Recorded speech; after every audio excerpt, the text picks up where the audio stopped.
কে এসেছিল আমার পুষ্প বাগানে? ও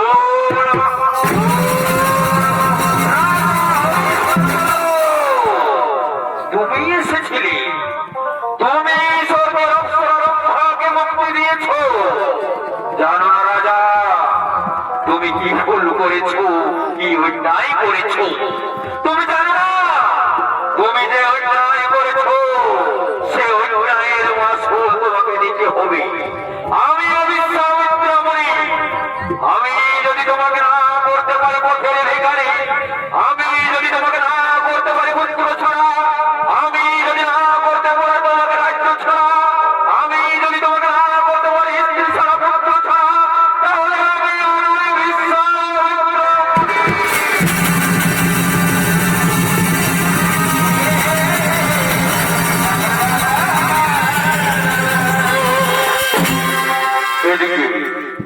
এদিকে বিশ্বামিত্র মুনি ছুটে গেলে রাজা হরিশ্চন্দ্রের রাজদরবারে, আর এদিকে রাজা হরিশ্চন্দ্র তার সঙ্গী সাথীদের লইয়া আগমন করছে তার রাজসভার দিকে।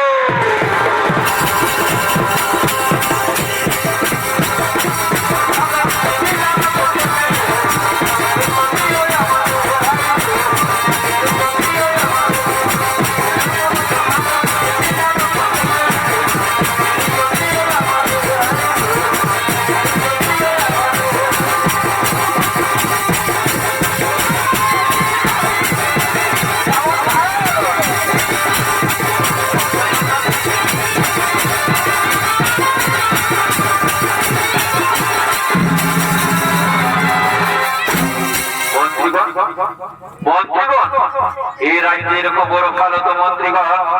হ্যাঁ মহারাজ, আপনার কৃপায় এই রাজ্যের সমস্ত খবর ভালো।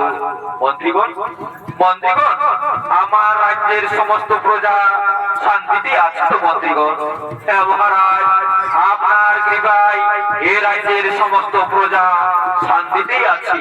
আমি জানি মন্ত্রীগণ, আমি যতদিন বেঁচে থাকবো আমার রাজ্যে কোন প্রজার কোন শান্তি হতে দেব না। মহারাজের জয় হোক, মহারাজের জয় হোক, মহারাজের জয় হোক। কি মুনিবর, আপনি আমার রাজ দরবারে আসন গ্রহণ করুন। মুনিবর, আসন গ্রহণ করুন, আসন গ্রহণ করুন। আমি যে আসন গ্রহণ করার জন্য আসছি রাজা, আমি যে এসেছি বড় আসানি। আমি শুনেছি আপনার এই রাজ্যে যদি কেউ আসে তাহলে কাউকে খালি হাতে ফেরাও। কোন বৃদ্ধা যদি এই রাজ দরবারে আসে তাহলে কাউকে খালি হাতে ফেরাও। বলো বলো রাজা, আমি আজ যা চাইব তা তুমি নেবে? হ্যাঁ মুনিবর, আমি কথা দিচ্ছি, আপনি যা চাইবেন আমি নিজ হাতে তা করিব প্রদান। না রাজা, এভাবে হই না। আগে তোমাকে সত্য সত্য বলে সত্য পালন করতে হবে। এই সত্য পালন করে অঙ্গীকার করে বলতে হবে আজ আমি যা চাইবো তাই তুমি করিব প্রদান। হ্যাঁ হ্যাঁ মুনিবর, সত্য সত্য সত্য। সাক্ষী আছে আকাশের চন্দ্র সূর্য তারা, সাক্ষী আছে সমস্ত দর্শক মন্ডলী, সবাইকে সাক্ষী রেখে আমি যদি সত্য পালন করে বলছি মুনিবর আজ আপনি যা চাইবে আমি নিজ হাতে করিব। ধন্যবাদ ধন্যবাদ রাজা। তুমি সত্যি যদি ত্রিসত্যকে মেনে থাকো, তুমি সত্যি যদি এই ত্রিসত্যকে পালন করে থাকো, তাহলে আমাকে দান করো তোমার রাজমাতার মতো, দান করো তোমার রাজপ্রসাদ, দান করো তোমার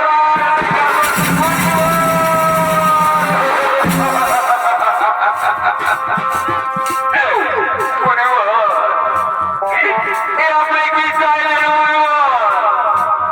আপনি কি চাইলেন? আমি জানি রাজা, আমি জানি তুমি কিছু হাঁটবে, তাই তো তুমি আমি সত্য সত্য বলেছি, সত্য পালন করেছি। তুমি জানো রাজা, এই সত্য অপমানের অপরাধ পাপ আমি জানি মনিব, তাই তো আমি সত্য পালন করে বলেছি। আর আমি রাজা হয়ে যাবো, আমি সত্য পালন করে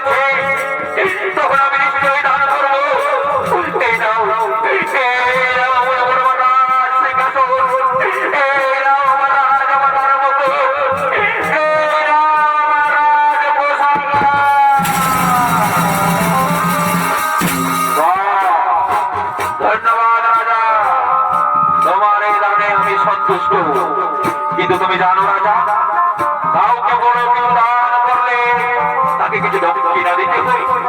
দেবে না, দেবে না রাজা, আমায় দক্ষিণা দেবে না?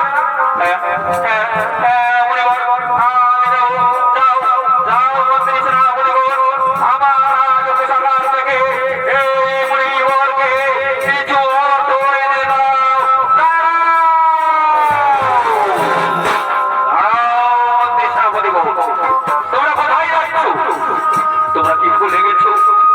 তোমরা কি ভুলে গেছো? তোমাদের রাজা এই মাত্র রাজ পোশাকার দান করেছে, না হলে কোন অধিকারে যাচ্ছ? তোমরা কোন অধিকার পাচ্ছ রাজ পোশাকারে? পরিবার পরিবার আমি ভুলে গিয়েছিলাম, পরিবার আমি ভুলে গিয়েছিলাম যে আমি আমার রাজ পোশাকার দান করেছি। কিন্তু পরিবার আপনি আমাকে কিছু সময় দিন, আমি কিছু সময়ের মধ্যে আমাকে দানের করি আমি ছোট করে নেব। জানো জানো রাজা, তুমি যদি সময় মতো তোমার এই দানের বই না দিতে পারো তাহলে তোমারই দেবো আমি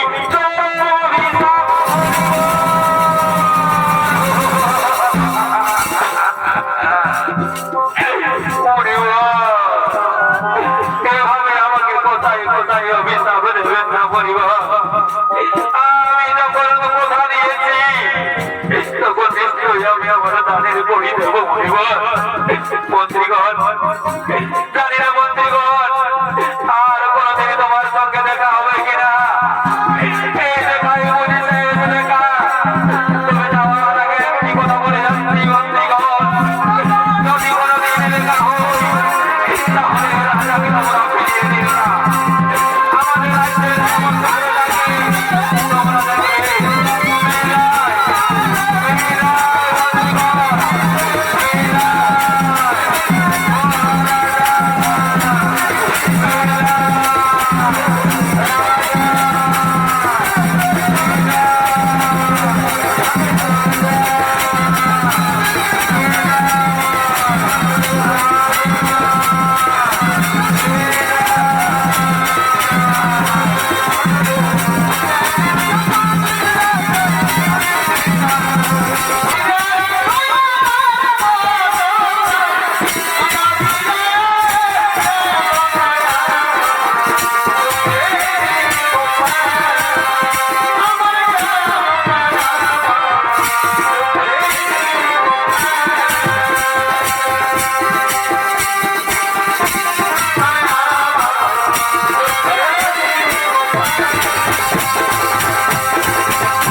কি হলো স্বামী, আমি যে হয়ে গেলাম মোটের ভিখারিনী।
আমি হাসতে হাসতে তোমার পদ তোলে প্রাণ বিসর্জন দেব তবু তবু আমাকে বাপের বাড়ি ফিরিয়ে দিও না ও গো স্বামী আমাকে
কোনো খাবার জোগাড় করতে পারলো না রে নিয়তি আর কত আর কত আমাদেরকে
এইভাবে বিশ্রাম করি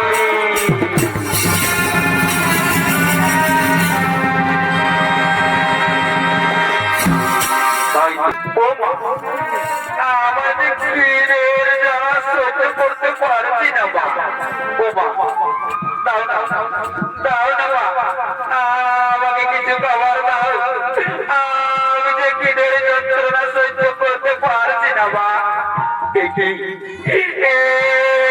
বলছিস রে ওরে পুত্র আমি তোরে মনে হত ভাগিনি মা আমি কোথায় যাব কোথায় গেলে তোর জন্য সাবার জোগাড় করতে পারবো বাবা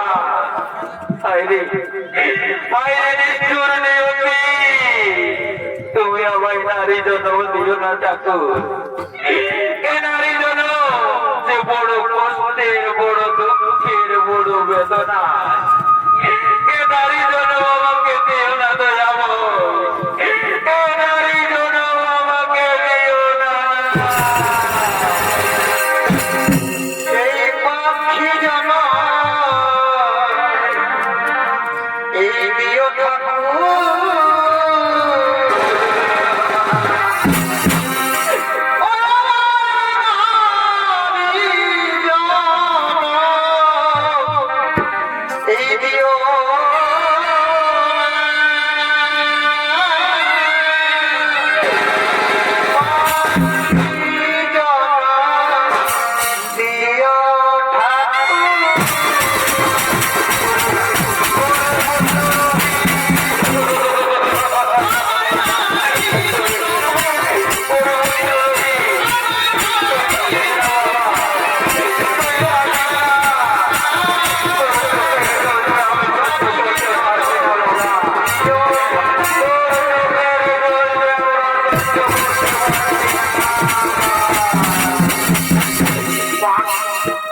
ও মা, আমি যে আর কি দিনে জ্বালা সহ্য করতে পারছি না মা। দাও না, দাও না মা, আমাকে কিছু খবর দাও, আমার মুখে কিছু খবর তুলে দাও। আরে আরে নিষ্ঠুর দয়াময়, ওগো দর্শক মণ্ডলী, তোমরা তো জানো একটি পুত্র সন্তান কত কষ্ট কত পরিশ্রম করে তাকে পৃথিবীর আলো দেখাতে হয়। 10 মাস 10 দিন গর্ভে ধারণ করে একজন নারী সেই পুত্রকে পৃথিবীর আলো দেখায়। আর সেই পুত্র যদি ওনার মৃত্যুবরণ করে তাকে একজন মা হয়ে সহ্য করা যায় না। আমি কেমন সহ্য করবো ঠাকুর, আমি কেমন এই কষ্ট সহ্য করবো। আরে নিশ্চয় নিয়তি, আর আমাকে কাঁদলে হবে না, আমাকে কিছু ব্যবস্থা করতে হবে। স্বামী, ও স্বামী, ও শোনাবো, দেখো না গো, দেখো না আমাদের পুত্র যে অনাহারে মৃত্যুবরণ করছে। কি বললেন সই বাবা, এই রাজা হরিশ্চন্দ্র দাসে আমাদের পুত্র অনাহারে মৃত্যুবরণ করলে স্বামী, স্বামী গো, কোথায় পাবো আমরা এই সামান্য খাবার? কিভাবে আমাদের পুত্রের মুখে খাবার তুলে দেবো? সইবা, সইবা, প্রয়োজন হলে আমি চুরি করবো, প্রয়োজন হলে আমি পথে পথে ভিক্ষা করবো, তাও আমার সন্তানের মুখে খাবার তুলে দেব। ও গো স্বামী, এ কথা বলবো না স্বামী, তুমি এই পৃথিবীর সর্বশ্রেষ্ঠ দানবীর রাজা, আর তুমি রাজা হয়ে কিনা পথে পথে ভিক্ষা করবে করে শোনবা। এছাড়া যে আমাদের কোনো উপায় নেই, এছাড়া যে আমাদের কোনো উপায় নেই। চল চল শোনবা, ওই যে দূরে দেখা যাচ্ছে চল, সেখানে গিয়ে আমরা ভিক্ষা করে হলেও আমাদের সন্তানের মুখে খাবার তুলে দেব।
কিছু খেয়ে নে, খেয়ে নে, খেয়ে নে।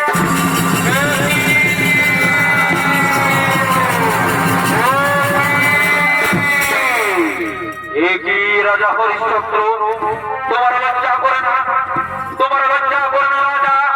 নীলজ্জের মতো তোমার সন্তানের মুখে খাবার তুলে দিচ্ছ। তুমি জানো না, তুমি জানো না তোমার মণিমারের কোনো ঋণ শোধ হয়নি, তাহলে খবর হয়েছে তুমি তোমার সন্তানের মুখে খাবার তুলে দিচ্ছ। মণিবর, মণিবর, এ কথা বলো না মণিবর, এ কথা বলো না। আমি ভিক্ষা বৃত্তি করে সামান্য খাবার জোগাড় করেছিলাম, সেই খাবার আমাদের সন্তানের মুখে তুলে দিয়েছিলাম। মণিবর, আমাকে কিছু সময় নেই, সেই সময়ের মধ্যে আমি আমার ঋণের টাকা শোধ করে দেবো। কি বললে রাজা? তুমি তোমার ঋণের টাকা এখনো শোধ করতে পারবে না? তুমি জানো রাজা, সময় মতো যদি তুমি তোমার ঋণের টাকা না দিতে পারো তাহলে তুমি দেবো আমি।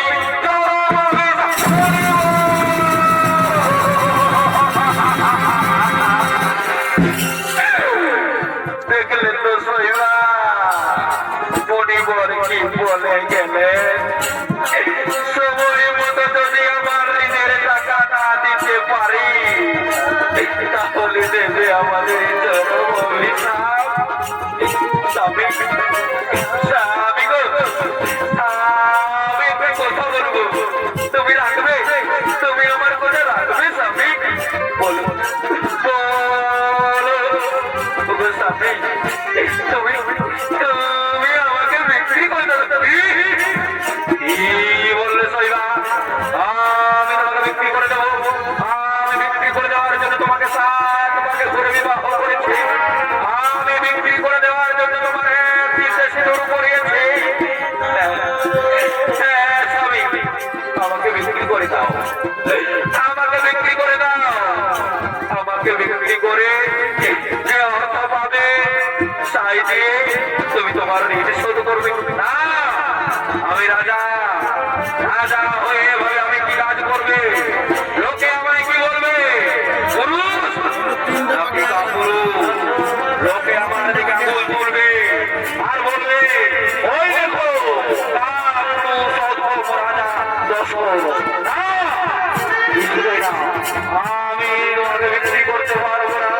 আমি স্বামী গো, ও গো স্বামী, এছাড়া যে কোনো উপায় নেই।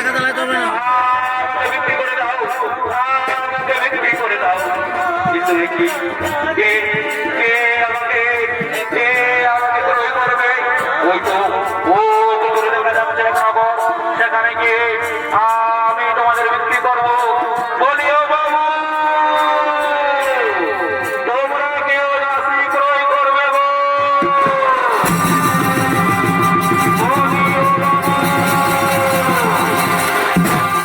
বলিও বাবু, তোমাদের দাসীর দাম কত গো? বলিও বাবু, তোমার যা ইচ্ছা তুমি তাই দিও, তাই দিয়ে আমি আমাদের এই দাসীকে বিক্রয় করবো। বাহ, এ তো উত্তম প্রস্তাব। তাহলে এই নাও, এই নাও কিছু করি, এই নিয়ে আমি তোমার দাসী ক্রয় করলাম। যাও, যাও সইবা, আমি তোমাকে বিক্রি করে দিলাম। স্বামী, স্বামী গো, জানি না স্বামী আর কোনদিন তোমার সঙ্গে দেখা হবে কিনা।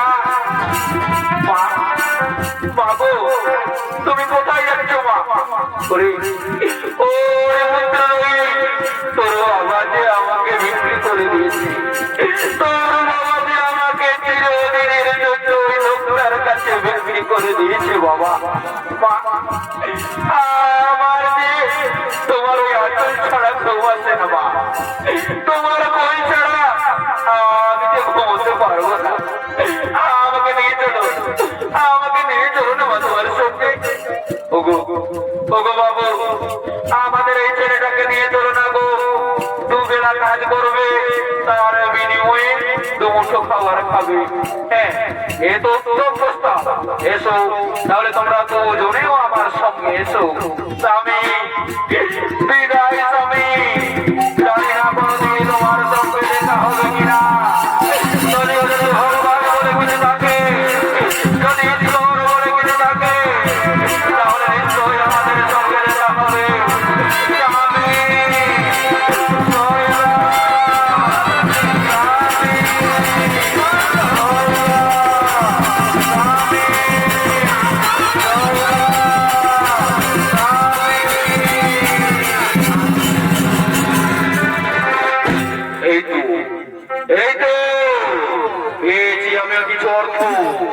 এই দিয়ে আমি আমার ঋণ শোধ করবো। কোথায় কোথায় মনিব?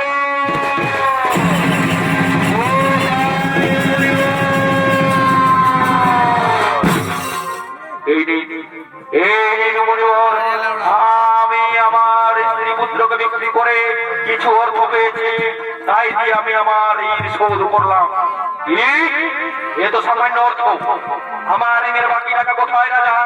আমার ঋণের বাকি টাকা কোথায়? মনিব, আমি যে আমার স্ত্রী পুত্রকে বিক্রি করে এই সামান্য অর্থই পেয়েছি।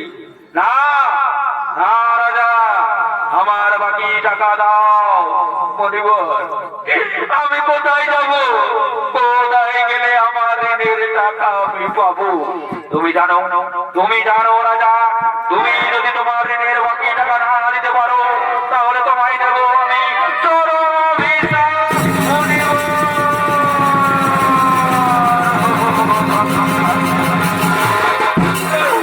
মনিব, এভাবে আমাকে কোথায় কোথায় অভিশাপ দেবেন না মনিব। আমার মনে পড়েছে প্রয়োজন হলে আমি নিজেকে বিক্রি করবো, কিন্তু কিন্তু কে ক্রয় করবে আমাকে? ওই তো আরেকটু দূরে আরেকটি নগর দেখা যাচ্ছে। আমি সেখানে যাব, সেখানে গিয়ে আমি নিজেকে বিক্রি করবো। নিজেকে বিক্রি করে হলেও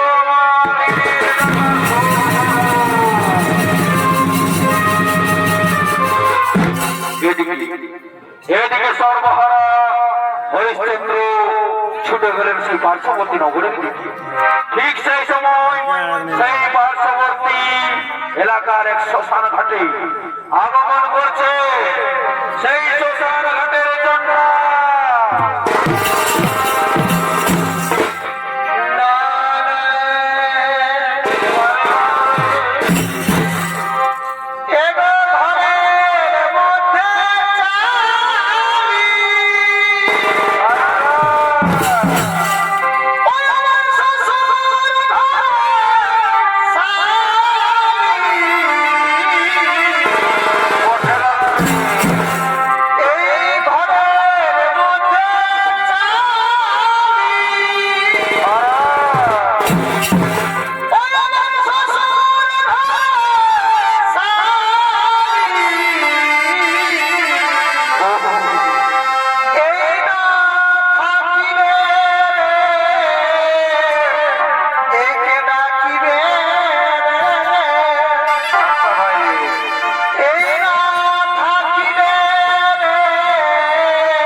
বাজাবে বলে আওয়াজ আসছে, তারপরে নিশ্চয়ই পার্শ্ববর্তী অঞ্চল থেকে তোমরা কেউ রাস প্রয়োগ করবে।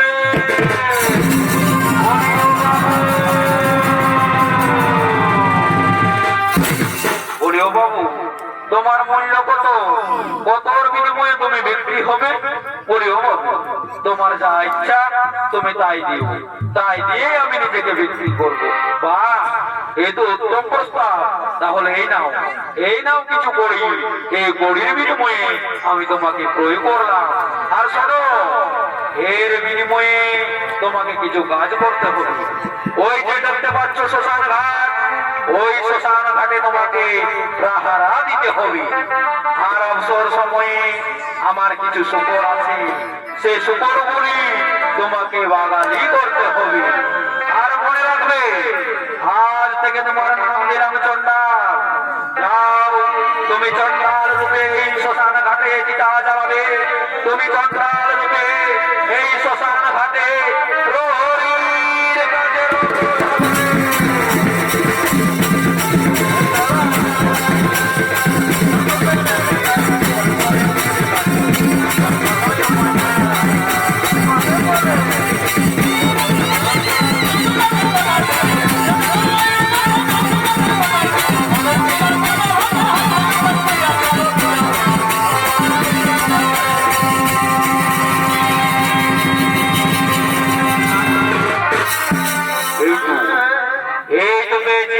মুদ্রা, এই আমি আমার ঋণ শোধ করবো।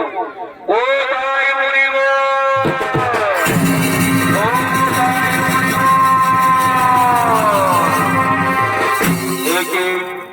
একে রাজা, কেন মনিবর মনিবর বলে ডাকো আমায়? মনিবর, এই দিন মনিবর, আমি নিজেকে বিক্রি করে এই অর্থ পেয়েছি। এই অর্থ দিয়ে আমি আমার ঋণ শোধ করলাম। বাহ রাজা, ধন্যবাদ। আজ থেকে তুমি হলে ঋণ মুক্ত। তবে মনে রাখবে রাজা, যখনই কোন ইতিহাসের পাতায় কোন বড় ঋণের কথা উল্লেখ থাকবে, তা হবে তোমার এই ঋণ। এই যে তুমি ঋণ শোধ করলে, এই কাহিনী ইতিহাসের পাতায় স্বর্ণাক্ষরে লিখিত থাকবে। এ আমার আশীর্বাদ, এ আমার আশীর্বাদ, এ আমার আশীর্বাদ।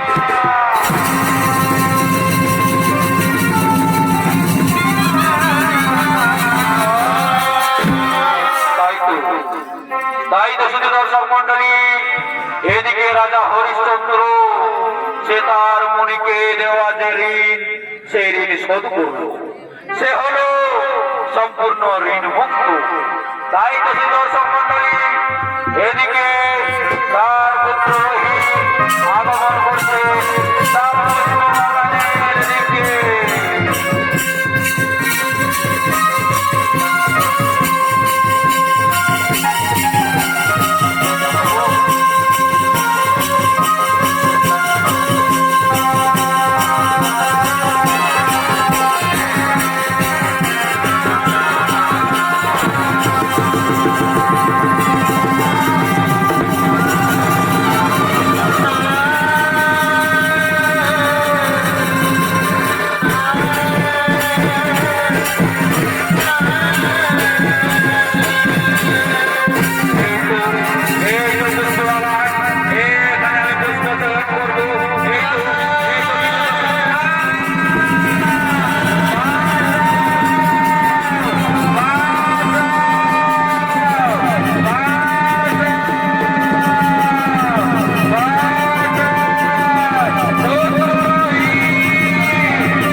তুই আমার কথা শুনবি না বাবা? একটিবার কথা বলে না বাবা, একটিবার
আজ আমার পুত্রকে হারালা, আমি কাঁদবো না, আমি কাঁদবো না।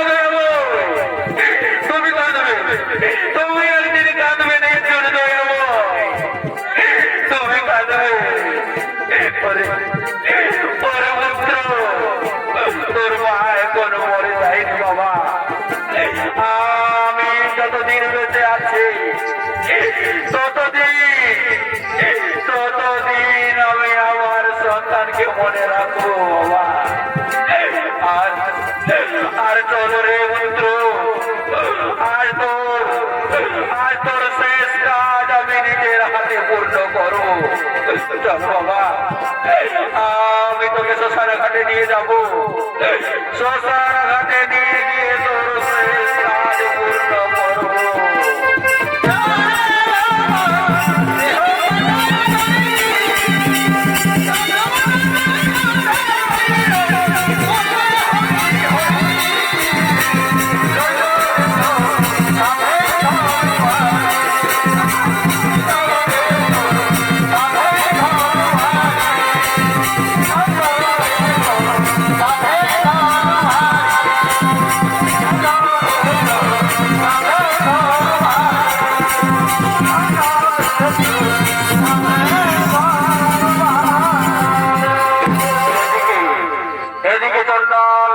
আগমন করছে সেই শ্মশান ঘাটের দিকে।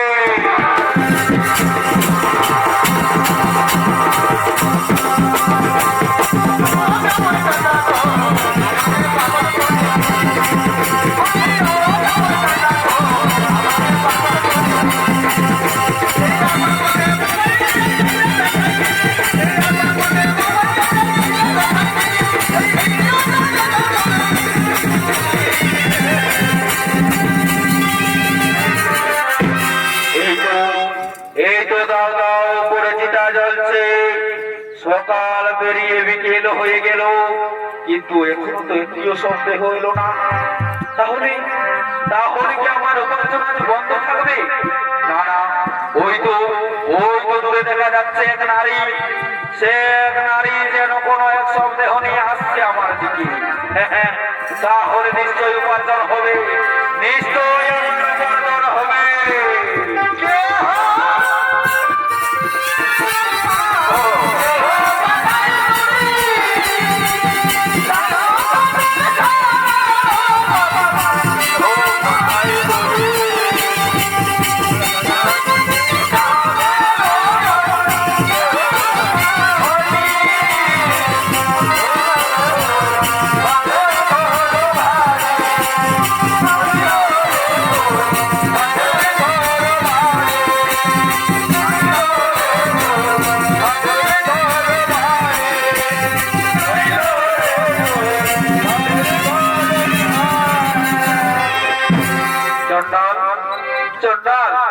এই দেখো চন্ডাল, আমার পুত্র মৃত্যুবরণ করেছে, আমার পুত্রের শেষ কাজ তুমি পূর্ণ করো। হ্যাঁ নারী, আমি নিশ্চয়ই তোমার সন্তানের শেষ কাজ পূর্ণ করবো, কিন্তু দাও দাও আমার এই কিছু অর্থ দাও, যে অর্থের বিনিময়ে আমি তোমার সন্তানের শেষ কাজ পূর্ণ করবো। এই কি বলছো, এই কি বলছো চন্ডাল? আমি যে সর্বহারা এক নারী, আমি কোথায় পাবো, আমি কোথায় পাবো সেই অর্থ যার বিনিময়ে আমি আমার সন্তানের শেষ কাজ পূর্ণ করবো? কি বললে নারী? তোমার কাছে কোনো করি নেই, তুমি জানো নারী আমি বিনামূল্যে শ্মশান ঘাটে চিতা জ্বালাই না, আমি বিনা অর্থে এই চিতায় কোনো শব্দ হতে দিই না। কি বলছো চন্ডাল? তাহলে কি আমার সন্তানের শেষ কাজ পূর্ণ হবে না? আর কত খেলা দেখাবে তুমি? ওরে পুত্র, আমি তোরে মনে হত ভাগিনী মা, যে আজ শ্মশান ঘাটে এসে তোর শেষ কাজ পূর্ণ করতে পারলাম না। বাবা কি নাম বললো? কি নাম বললো? এ তো আমার পুত্রের নাম, রোহিত আমার পুত্রের নাম। তাহলে কি? তাহলে আমার পুত্র রহিম, আর ওটা কি? তাহলে আমার স্ত্রী শৈবা? না না, অন্ধকারে তো আমি কিছু দেখতে পাচ্ছি না। এই ঈশ্বর, একবার বিদ্যুৎ চমকাও, বিদ্যুতের আলোয় আমাকে দেখতে দাও, কে এসেছে আমার শ্মশান ঘাটে। যাই যাই, এগিয়ে যাই, দেখি কে এই সম্মুদেহ।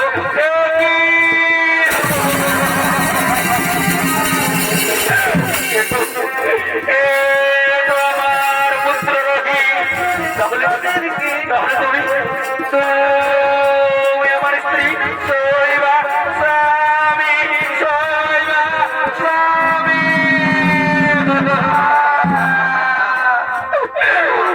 দেখলে তো স্বামী, আমাদের কিভাবে কোথায় মিলন হলো, শেষ পর্যন্ত কিনা আমাদের এইভাবে শ্মশান ঘাটে মিলিতে হলো। স্বামী গো, স্বামী গো, ওই দেখো আমাদের সন্তান মৃত্যুবরণ করেছে, তাই চলো চলো স্বামী, আমাদের সন্তানের শেষ কাজ পূর্ণ করি। তাই চলো আমরা দুজনে মিলে আমাদের সন্তানের শেষ কাজ পূর্ণ করি। তাই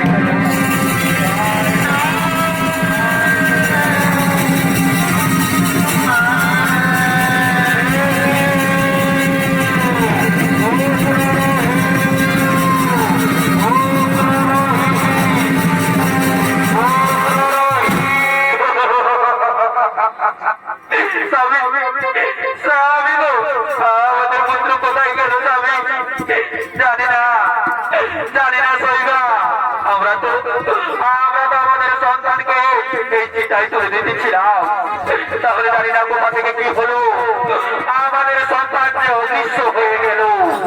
ঠিক এই সময় এই শ্মশান ঘাটে উপস্থিত হই বিশ্বামিত্রা মুনি।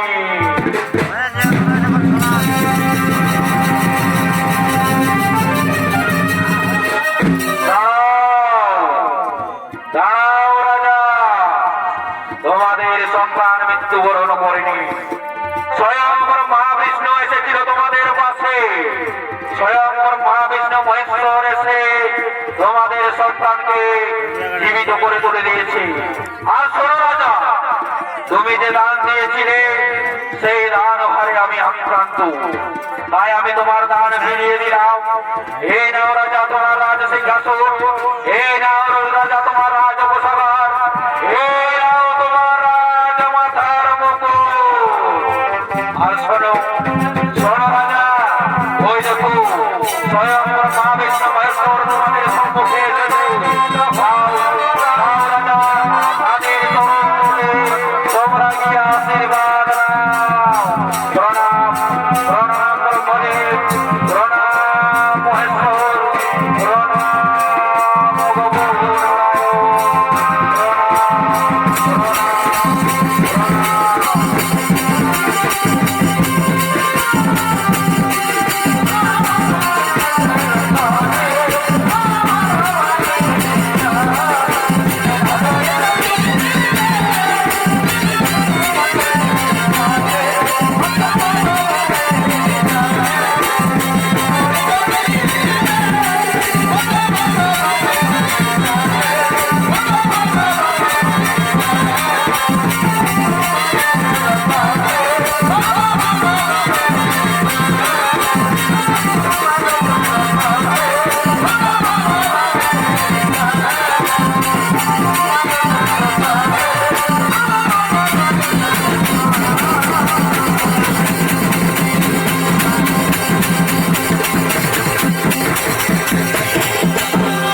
পরিচয়ে পরিমা সহিতের পক্ষ থেকে দ্বিতীয় নিবেদন।